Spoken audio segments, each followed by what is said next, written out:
Жизнь полна неожиданных поворотов. Падения, аварии, пожары. Те страшные события, после которых люди страдают всю оставшуюся жизнь. И, к сожалению, застраховать себя от таких бед никто из нас не в силах. До трагического ДТП, произошедшего 4 года назад, Хаджимурат Ужахов был активным и веселым человеком. Работал на заправке и находил общий язык даже с маленькими детьми. Вывих левого тазобедренного сустава, нарушение функций нижних конечностей и последующие операции сказались на здоровье дедушки. В этом году ему исполнилось 72 года. Он не говорит, не ходит, за ним преданно ухаживает его супруга Мадина. Он как-то отталкивается от этого тренажера, не знаю почему.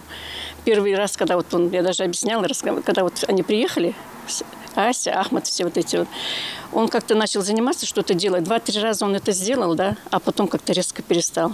Просто ему, скорее всего, нужен специалист для этого дела, чтобы он слушал его.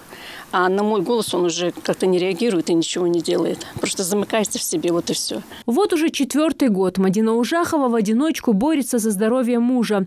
Иногда кажется, что он и сам уже сдался. Отказывается от занятий на тренажерах и даже не реагирует на ее речь. Мужчина замкнулся и все время проводит перед телевизором. 2 года назад Мадина обратилась за помощью в клуб добрых людей. Хаджимураду необходимо было купить специальный послеоперационный бандаж, средств на который у семьи не было. В волонтерах женщина нашла не только материальную, но и моральную поддержку. Да, они во всем помогали. Вы знаете, они сделали ремонт. Вы знаете, у нас не было, даже неудобно говорить, санузла не было, ванной комнаты не было. Вообще было все запущено, дом старый.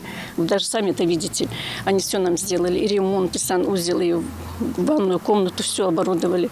Сделали капремонт, продуктами помогают. В тот день, когда мы приехали к семье Ужаховых, привезли бандаж, мы увидели, в каких ужасных условиях проживает данная семья. После чего мы открыли экстренный сбор на приобретение строительных материалов и проведение ремонта и оплаты рабочим. Работали наши подопечные, тем самым мы хотели обеспечить заработок для других наших подопечных тоже. Мы узнали, что из-за отсутствия зубов Хаджимурат практически не ест. Нашли одного очень доброго человека, один стоматолог, смог ему поставить бесплатно новые зубные протезы. Еще один добрый человек пожертвовал нам инвалидную коляску для Хаджимурата. Далее мы очень много раз помогали им продуктами, стараемся часто навещать их. А вот совсем недавно мы снова открыли еще один экстренный сбор для приобретения аппарата для разработки нижних конечностей. К слову, один только такой тренажер для разработки нижних конечностей стоит 387 тысяч рублей. Понятно, что для обычной семьи это большая сумма. Фонды работают благодаря пожертвованиям хороших людей. В месяц клуб добрых людей в среднем принимает около 30 обращений о помощи. Чаще всего это медицинское направление. И каждый раз благодаря слаженности общества удается закрывать экстренные сборы.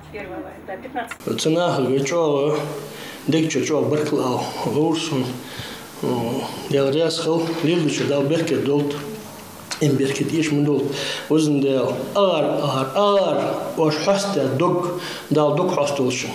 Чоолух дыр, чо мелбушхам дыр. Говорят, что красота спасет мир. Это неправда. Добро спасет мир.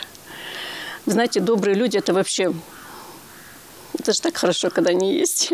Буквально на прошлой неделе один доброжелатель закрыл сразу 6 сборов. То есть помог 6 тяжело больным детям, которые теперь смогут отправиться на лечение. Сотрудники фонда делятся, что после таких пожертвований и спасенных жизней они понимают, что все их старания не зря. Помочь подопечным фонда может каждый из нас, связавшись по номеру на экране или в социальных сетях. Зарима Ивлоева, Магомед Дарсигов, Новости 24.